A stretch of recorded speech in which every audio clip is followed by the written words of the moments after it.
আলহামদুলিল্লাহ আলহামদুলিল্লাহ আলহামদুলিল্লাহ সব সময় আল্লাহর কাছে শুকরিয়া জানাই। আমাদের জন্য উনি এত খাবার সৃষ্টি করেছে, তার জন্য আরও আরও শুকরিয়া আদায় করি।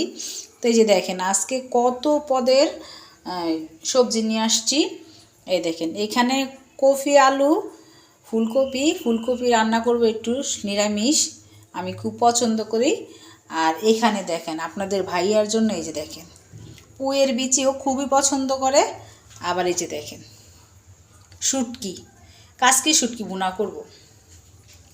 শুধুমাত্র স্বামীর পছন্দের খাবারগুলোই আজকে দেখে দেখে রান্না করতেছি। এই যে দেখেন পেঁয়াজ কাঁচামরিচ এখন ভাজা শুরু করে দিছি, কিন্তু আমি বেশি কালার করব না। এই যে দেখেন এখানে আজকে ভাজির আগে দিচ্ছি পুঁইয়ের বিচি, আমি মশলা খুব কম দিব, যেহেতু আপনাদের ভাইয়া এই যে ভাজি একটু সাদা সাদা পছন্দ করে। তাই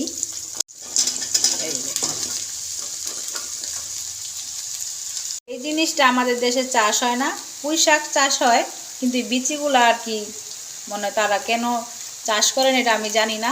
বাসায় বাসায় একটু থাকে, মানে যাদের বাসায় গাছ থাকে তারা একটু এই যে বিচি পায়, দু একটু খায়, কিন্তু এই যে হাট বাজারে এগুলো বিক্রি হয় না। আর আমরা তো দেখেন ঢাকায় থাকি, হাত বাড়ালেই সব কিছু পাওয়া যায়, মানে টাকা আছে মানে আপনি সব কিছু খেতে পারবেন। আর আমাদের দেশে টাকা আছে কিন্তু জিনিস পাবে না। মাশাআল্লাহ আমার ভাজি হয়ে গেছে, দেখেন কি সুন্দর না।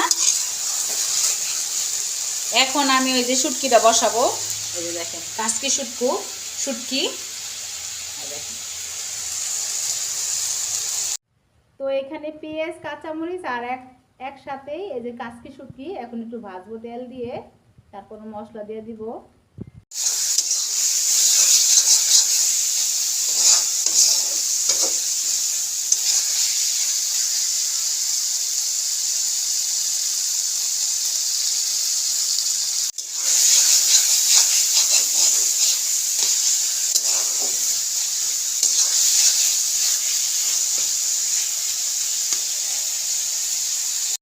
আলহামদুলিল্লাহ আমার শুটকি বোনা হয়ে গেছে।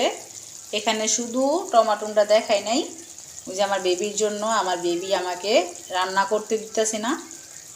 তো যাই হোক, আমার অন্তর থেকে শ্রদ্ধা নেবেন, যারা আমার ভিডিওটা কষ্ট করে দেখবেন প্লিজ আমাকে সাবস্ক্রাইব করে নেবেন আর লাইক দিবেন।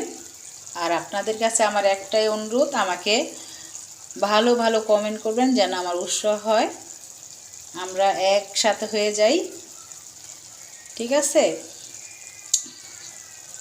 আপুরা ভাইয়ারা, আপনাদের কাছে আমার একটাই অনুরোধ, আমাকে কমেন্ট করবেন, কমেন্ট করে আমাকে বলবেন আমার ভিডিও কীরকম লাগে।